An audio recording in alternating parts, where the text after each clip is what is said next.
¿Leyeron? Sí, profe. Bueno, en esta clase vamos a ver cómo fue el proceso de consolidación de esa Escuela de Bellas Artes de la que hablábamos la clase pasada. Para esto, pues digamos, teníamos dos lecturas, la de María Sue Pérez Herrera y la de Sergio Ferro. Ferro, digamos, de alguna manera se centra más en el problema de eh, qué es lo que se asume como conocimiento en el campo del arte, y María Sue Pérez se centra en cómo se consolidó ese campo. Entonces, empezando un poco por María Sue, diríamos que ella pues retoma un poco qué era lo que hacían los artistas antes de, de esta consolidación. Sí, entonces retoma lo de los talleres de la época colonial. Aquí, bueno, pues una imagen del taller de los Figueroa, y pues otra imagen del taller de los Acero. Y nos habla de cómo la función de ese artista, pues, no tiene una diferenciación clara con la función del artesano. Y bueno, pues acá les muestro un poco como, pues, cómo es que se mezclan, ¿no? O sea, es decir, la escultura, la pintura, digamos, funcionan dentro de este contexto, eh, donde pues todo este trabajo en madera, sí, es igualmente importante a lo que muestra la pintura o la escultura, ¿no? Que hoy en día la vemos más bien como en espacios blancos para poderla detallar mejor, etcétera, etcétera. Aquí tenemos, esta es la iglesia de San Francisco, supongo que habrán entrado alguna vez, y esta es la iglesia de Santa Clara. Fíjense cómo a los lados en Santa Clara pues las pinturas están enmarcadas en este trabajo en madera. Eh, o pues tampoco tendrá diferenciación, digamos, con quienes hacían este tipo de trabajo. Esta es una eh, custodia. Aquí en medio se pone la hostia, que pues como saben ustedes es el cuerpo de Cristo, entonces para exponer al Santísimo, dicen los católicos. Esta custodia pues se llama la lechuga, o se le ha dicho popularmente la lechuga, pues por el tono verde, eh, que pues es a causa de que está hecha con muchas piedras preciosas. La mayoría de ellas, que son 1485, son esmeraldas. ¿Mm? Otro de los trabajos, ya digamos para el siglo XIX, ya siendo república, sí, otro de los trabajos va a ser, digamos, el diseño de los billetes. Durante el siglo XIX, hay que decirlo, se cambió bastante eh, este diseño de los billetes. ¿Mm? Eh, bueno, acá tenemos uno y otro diseño de billetes. Eh, Ahí como que yo les recomendaría la guía de la Casa de Moneda, que hace todo el recorrido tanto por los diseños como por la historia económica del país. Así que cuando reabran todo, pues no estaría más que fueran a ver una guía de la Casa de Moneda. Otro de los trabajos que tendrían los artistas sería la configuración de las iconografías nacionales, ¿sí? Acá, bueno, pues tenemos a este Bolívar con la América India, donde hay una alegoría bastante rara en la medida en que pues este indígena no es como del tamaño de las alegorías, ¿no? Es como más chiquita, más como si fuera una hija de Bolívar y no Bolívar un hijo de América, ¿no? Eh, Acá, digamos, dentro de estas, este cuadro es bien interesante porque eh, no lo podemos enmarcar exactamente en las iconografías, digamos, triunfantes de Nación, sino que pues es un cuadro de denuncia, ¿no? Acá Figueroa está hablando de la muerte de Sucre, esta Sucre que digamos que acaba de caer del caballo, las personas que le disparan, y en todo el centro del cuadro hay un, un leopardo o tigre, como se le dice. ¿Mm? Esto es alusión a el principal sospechoso de este asesinato, que será José María Obando, quien es llamado el Tigre de Berruecos. Otro de los papeles, digamos, de los artistas será la caricatura. Acá pues tenemos una caricatura de José Hilario López, muy seguramente en su periodo presidencial. Eh, y acá pues nuevamente Grot burlándose de nuevo de José Hilario López, sí, fíjense que eh, pues en un tono machista, ¿no? O sea, como feminizando como al gabinete de gobierno, ¿no? Aquí se llama la era del progreso, nunca fue caballero por damas también servido. Uh-huh. La otra, pues que también ya hablamos ampliamente de ella, sería como la eh, comisión coreográfica, ¿sí? Eh, Otro de las tareas, digamos, que van a hacer los artistas es, de todos modos, aún la pintura religiosa. Santiago Páramo, pues además de pintor, era sacerdote. Aquí dos de Santiago Páramo. La pintura costumbrista, sí, acá, bueno, pues tenemos Torres Méndez, ¿m? Eh, el paisaje, ¿no? El paisaje urbano, sí, la representación, digamos, no, de los no blancos o de los no criollos, sí,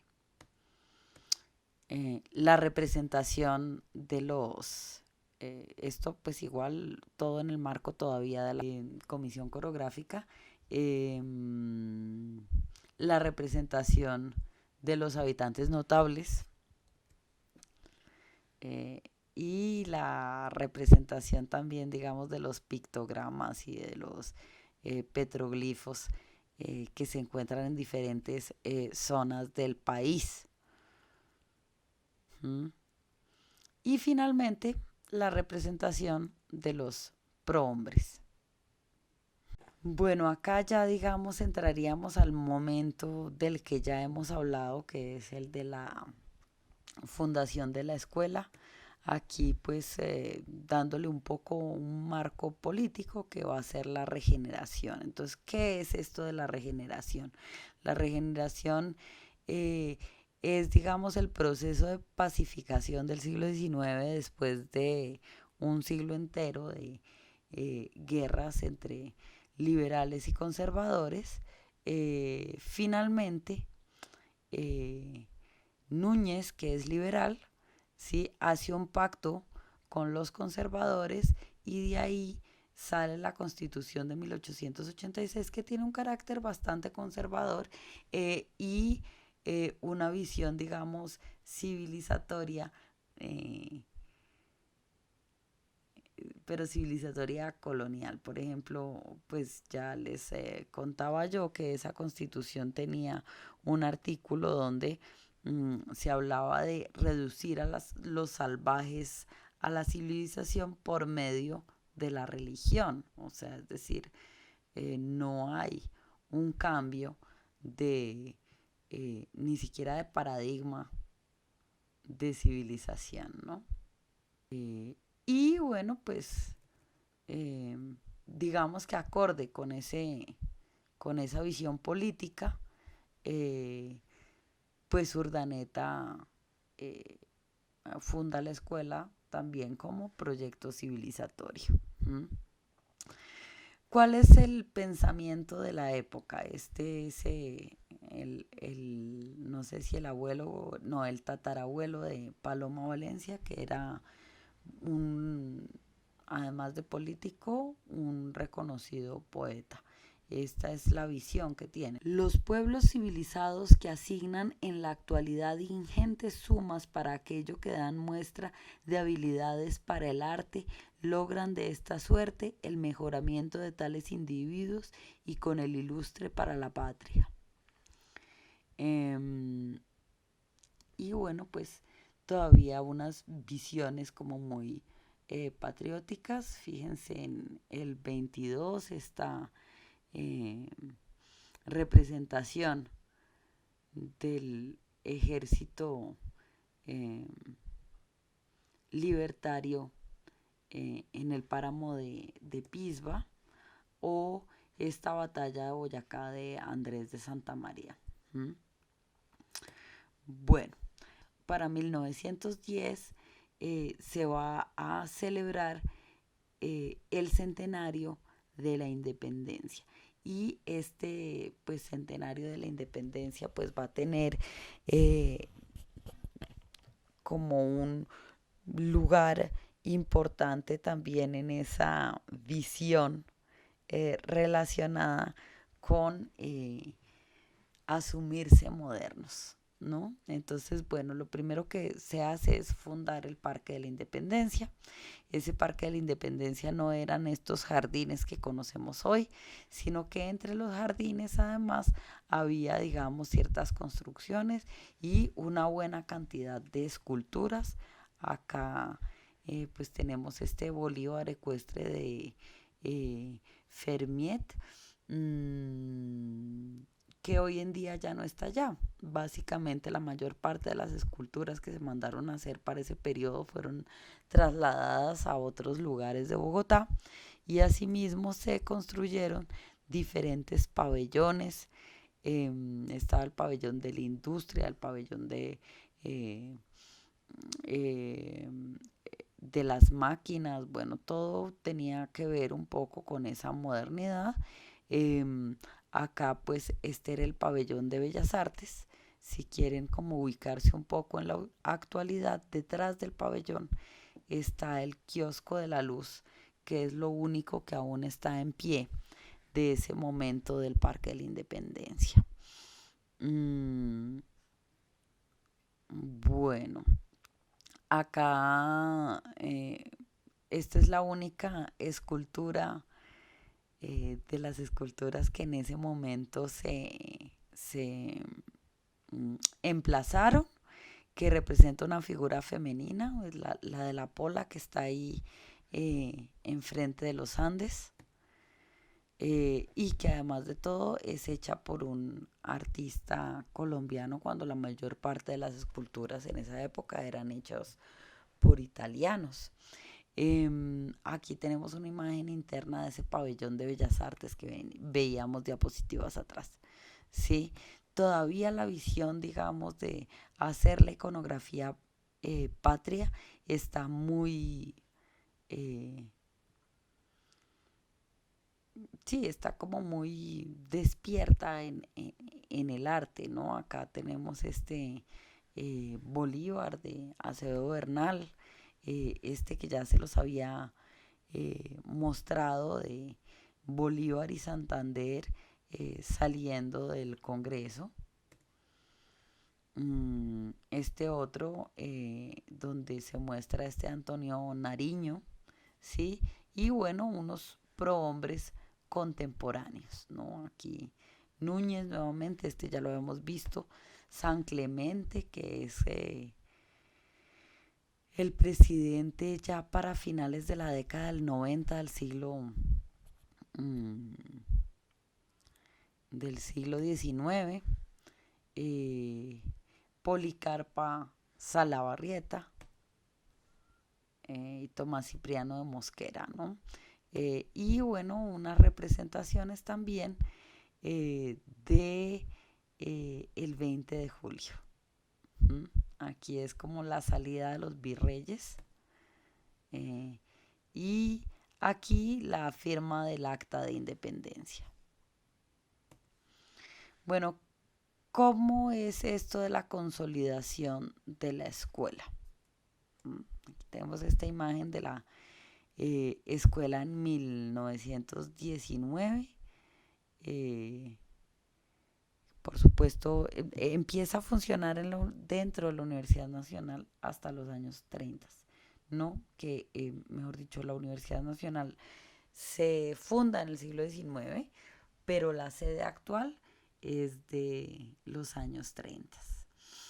Bueno, aquí un poco ya nos pasamos más bien a la exposición que nos va a hacer Ferro,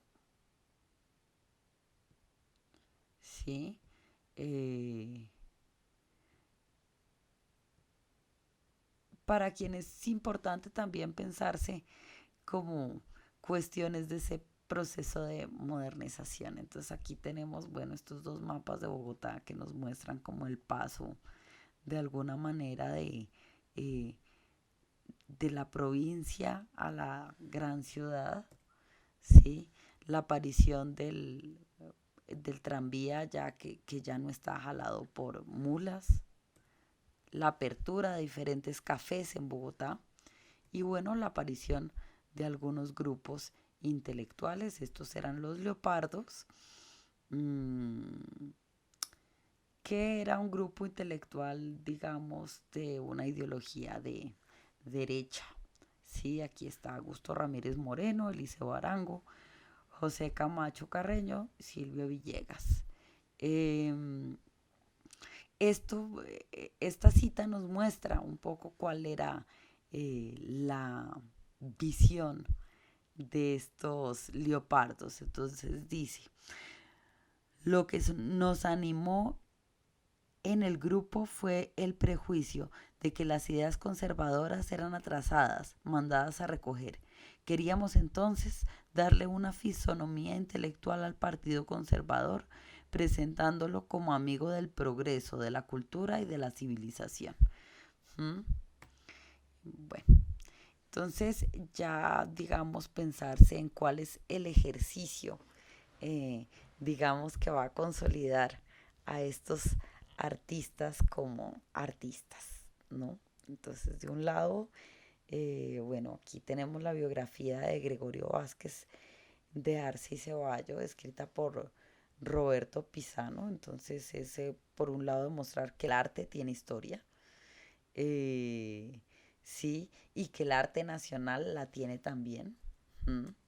Acá tenemos este cuadro eh, que muestra la, digamos, el funcionamiento de esa escuela de bellas artes. Aquí se responden un poco las preguntas de quienes me estaban eh, eh, cuestionando por el lugar de la mujer, sí, tal vez fíjense que quien está representada en primer plano es una mujer, sí. Y bueno, vamos a ver un poco la obra de Coroliano Leudo, ¿sí? Quien, digamos, en la pugna que nos presentaría Ferro, ¿sí? Eh, sobre, sobre la visión que se tiene del artista, digamos, que representaría a ese artista que se asume a sí mismo como un profesional que tiene como una disciplina de trabajo, ¿no? Bueno, aquí esta es la mantilla bogotana, aquí podemos ver un poquito de cómo podía funcionar la sociedad a principios de siglo, ¿no? Esta mujer que viene del mercado con su, eh, su acompañante que es como mm,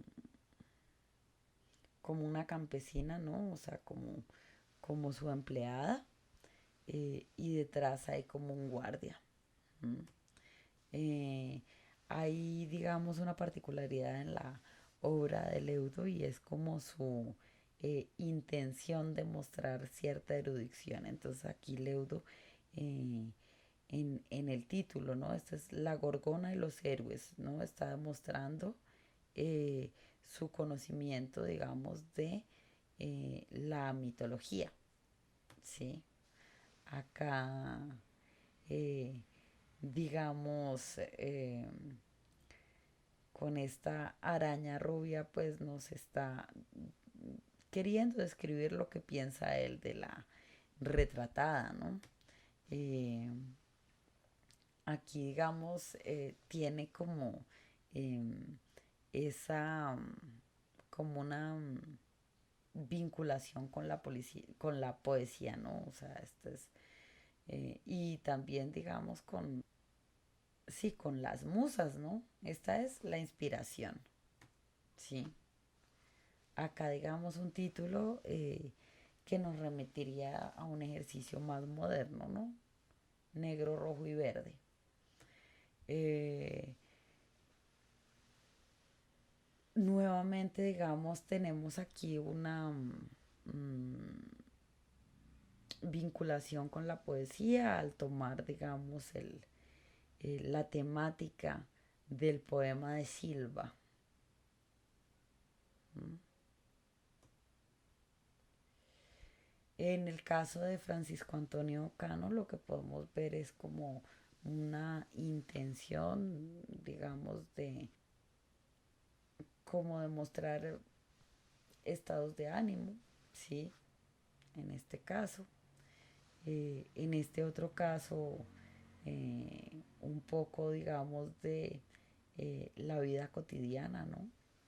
Aquí esta es una confidencias, ¿sí? Otra vez, eh, aquí ya esto sería como más cercano al ejercicio un poco del Leudo de eh, vincular su obra a la poesía, ¿no?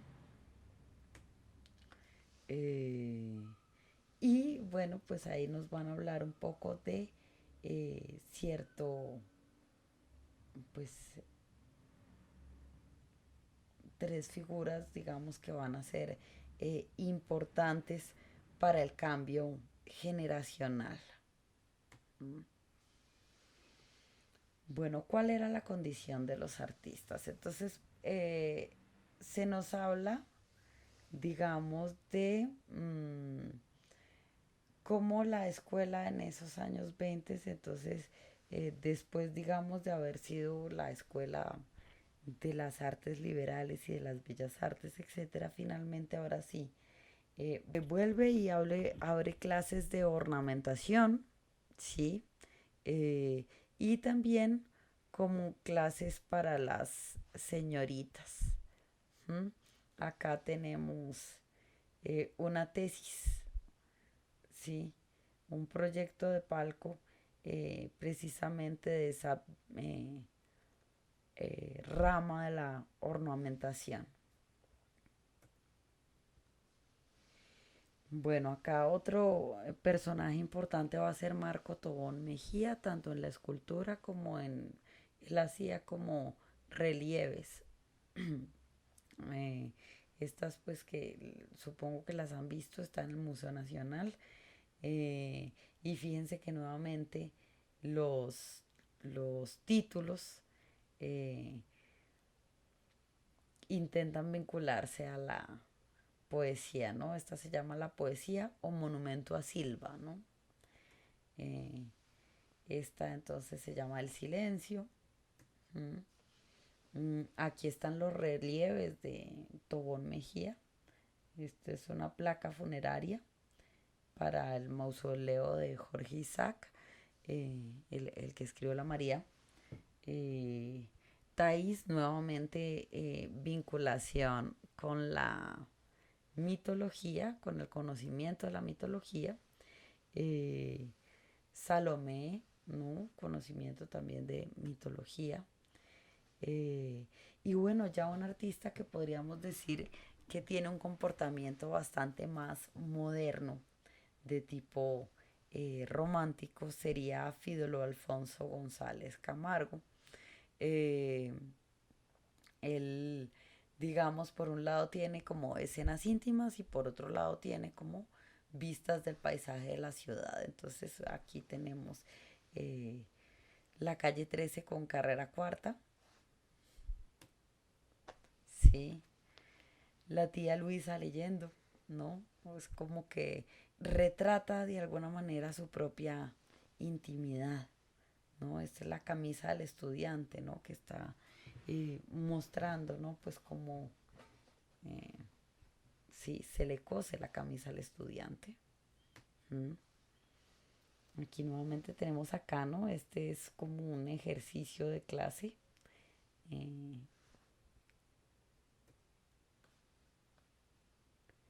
eh, y también un interés por las labores cotidianas. ¿Mm? Eh, los bustos también. Andrés de Santa María, que Andrés de Santa María ya tiene pues como un tipo de pintura más moderna, fíjense. De hecho aquí estas segadoras eh, de alguna manera retoman, ¿no? Un tema de Van Gogh, ¿sí?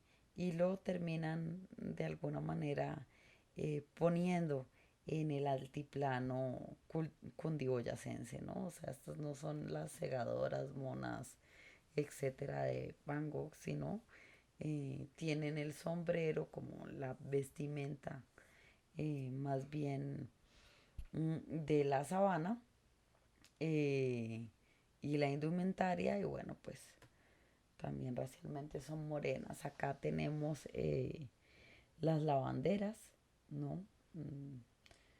Más bien como representación de la vida cotidiana, pues como de la gente normal, ¿no? O sea, no es el retrato, digamos, lo que veíamos en Acevedo Bernal y en Garay, ¿no? Que son los retratos de prohombres o de mujeres de sociedad, sino son retratos. Y fíjense que estos retratos sí no tienen esa visión, digamos, de la comisión coreográfica, ¿no? Acá, digamos, ya el acercamiento de Santa María a una visión muchísimo más moderna, ¿no? Entonces estos cuadros donde pues utiliza el puntillismo, ¿sí? Que la imagen se ve de lejos, pero ya cuando uno se acerca lo que se ve es el empaste. ¿Mm? Aquí como un tema también sobre la cotidianidad que nos habla de las costumbres, ¿no? Eh, colombianas, ¿no? Fíjense que este sería como el del Eudo, sino que la señora va en caballo y la empleada pues está cargando el mercado a pie. ¿Mm? Mm, acá, bueno, pues ya cuadros de Santa María, donde utiliza, pues nuevamente hay como un, una técnica más moderna relacionada con el impresionismo. Sin embargo, aquí Santa María lo que hace es pues la utilización, que sí que también lo hacen los impresionistas, de los colores complementarios, ¿sí? Pero fíjense que un retrato es como una técnica impresionista para un retrato más bien clásico, ¿sí? Y acá pues nuevamente pues una vinculación con la poesía. Santa María en los últimos días de su vida, eh, Santa María en los últimos días de su vida termina haciendo pintura religiosa, lo cual es como un poco pues extraño, ¿no? Eh, bueno, se habla también de la exposición de pintura francesa del, del 22, ¿sí? Esto es un poco lo que por esos años se está produciendo en Europa, ¿no? Aquí tenemos el manifiesto del jinete azul, ¿sí? Punto y línea sobre el plano, y una imagen, digamos, del dadaísmo, ¿no? Eh, y en Latinoamérica, un poco lo que se está, las propuestas son estas, ¿no? Entonces también hay como un llamado al arte moderno, pues mientras que aquí ya sabemos que no es eso. Aquí tenemos a Pisano, a quien habíamos visto, digamos, como esa nueva generación. Pisano va a ser un personaje bien importante porque pese a que su pintura no es moderna, tiene un tono conciliador frente al arte moderno. Sí, o sea, es decir, a él no le interesa hacerlo, pero no lo asume como, pues, como fuera de discusión, ¿sí? Eh, y lo otro que tiene, pues, bien simpático Pisano en esa carpeta que les mandé, que dice mm, lecturas para curiosos, ahí hay, digamos, una historia sobre cómo Pisano es el que eh, logra que le den un presupuesto para importar las esculturas que hay en la Universidad Nacional, eh, que son réplicas, digamos, de obras de arte originales de todos los tiempos, ¿no? Que es la colección Pisano. Em, bueno, aquí también otro dibujo de Pisano, sí. Aquí, fíjense que si bien la ley 100 es una porquería, aquí nunca ha habido buena salud, ¿no? Tenemos este cuadro donde Pisano nos está mostrando la antesala de un hospital, ¿sí? Pisano aquí retratando a Acevedo Bernal eh, y a sus hijas. Muy seguramente la del fondo es Inés Acevedo Biester, eh, que ya más adelante vamos a ver que pues también es pintora. Ricardo Borrero con esta imagen, digamos, de la parte interna de alguna construcción arquitectónica, pero Borrero, digamos, es de esos pintores que fueron llamados los pintores de la sabana, ¿sí? Em, y que, bueno, pues estaban interesados por los paisajes de los alrededores de Bogotá. Otro cuadro de Borrero. Roberto Páramo, que es entre esos pintores de la sabana uno de los que es considerado como más importante. Aquí, fíjense, o sea, fíjense, ese es el Colegio San Bartolomé, ¿sí?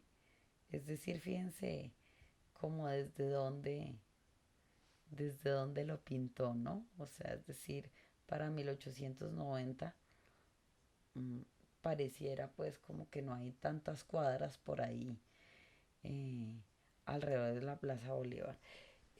Acá en el Parque Centenario, este es el templete del Libertador, que hoy en día ya no está en el Parque Centenario porque el Parque Centenario desapareció, sino que está en el Parque de los Periodistas.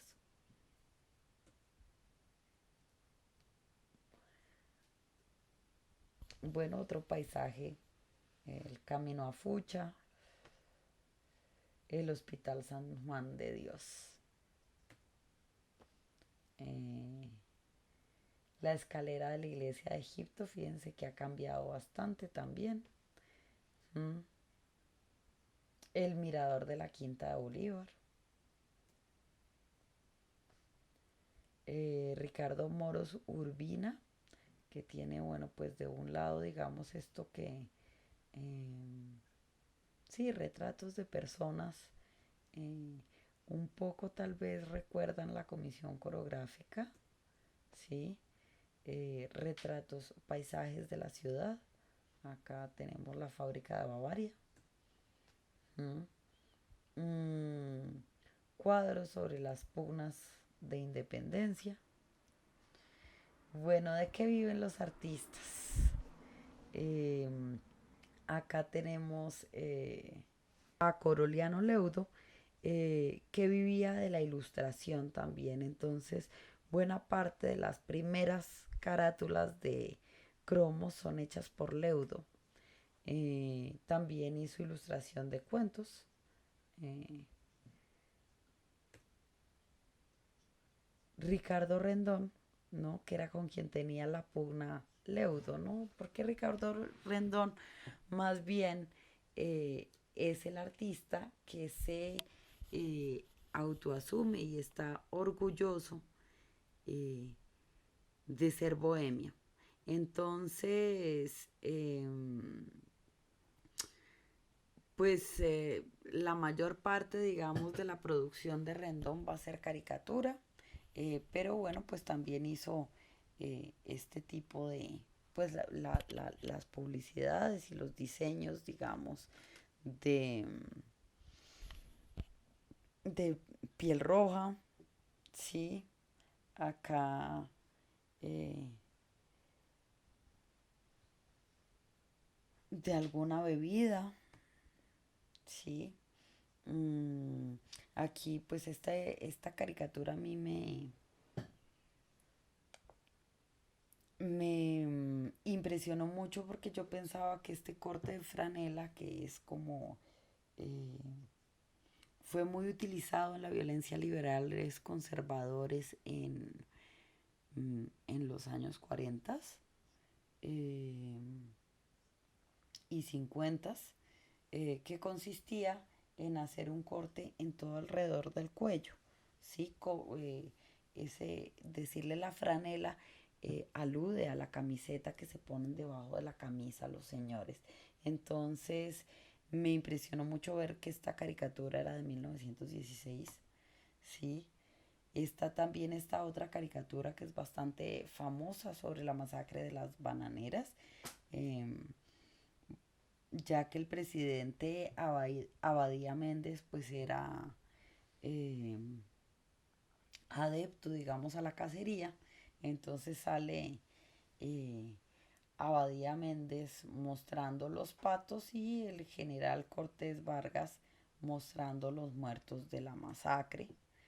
Eh, Acá nuevamente es el presidente Abadía eh, que es atacado por los leopardos, ¿no? O sea, Abadía era conservador, los leopardos también son conservadores, pero seguramente, digamos, hay como una crítica interna.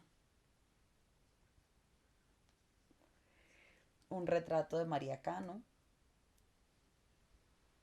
mmm, eh, una caricatura de Marco Fidel Suárez. Bueno, ¿cuál es digamos, el problema de conocimiento que está en juego en la época?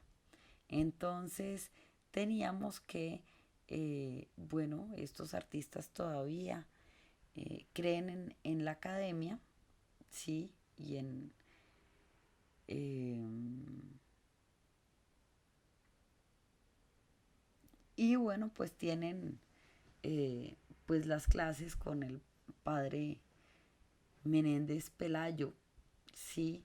Que tiene unas visiones del arte inspiradas por este señor Ruskin, donde pues el arte es solamente lo bello, eh, donde lo que no es exactamente bello pues no puede entrar allí, donde la armonía es indispensable y bueno, pues eh, hay una también idea de acercarse a Dios y no sé qué, eh, sí, como eh, digamos que ha sido revaluado por el arte moderno eh, años atrás. ¿Mm? Sin embargo, sigue siendo la visión de la escuela y encontramos las primeras críticas a esa visión. Sin embargo, pese que hay críticas a esa visión, pues cuando se hace la exposición de arte francés en 1922, eh, pues recibe toda la crítica posible, precisamente porque los artistas eh, que participan, ¿m? Pues son modernos. Entonces se arma, yo creo que una de las primeras pugnas de la crítica nacional. ¿Mm? ¿Qué es lo que nos está contando Ferro? Que los artistas, digamos, han dejado de ir a estudiar a París porque París, digamos, ya es epicentro de la pandemia, del arte moderno y bueno, pues no es el interés de los artistas nacionales. ¿M? Entonces dejan de ir a la Academia Julián, a donde habían ido, digamos, hasta donde hemos visto, ¿sí? Y empiezan a ir o a España o a Italia. ¿M? Entonces, la escuela, digamos, de España, que tiene mayor prestigio entre los artistas nacionales, va a ser la Escuela de San Fernando. Y pues los referentes de esa pintura española que admiran van a ser Joaquín Sorolla eh, e Ignacio Zuloaga. ¿Mm? Ya digamos más adelante va para los años 30 va a haber cierta ruptura. Aquí tenemos la obra de Carolina Cárdenas. Fíjense cómo es bastante más moderna, cómo apenas con líneas construye la imagen. ¿Mm? Nuevamente Carolina Cárdenas. Eh, Acá ya tenemos como, bueno, la entrada, digamos, de esta visión Bachué. eh, Ena Rodríguez, que es la mujer que está acá, eh, y Josefina Albarracín van a ser las únicas mujeres que firmen el manifiesto. Sí, y aquí tenemos a Josefina Albarracín. Eh, Quedo pues atenta a sus preguntas en nuestro encuentro sincrónico.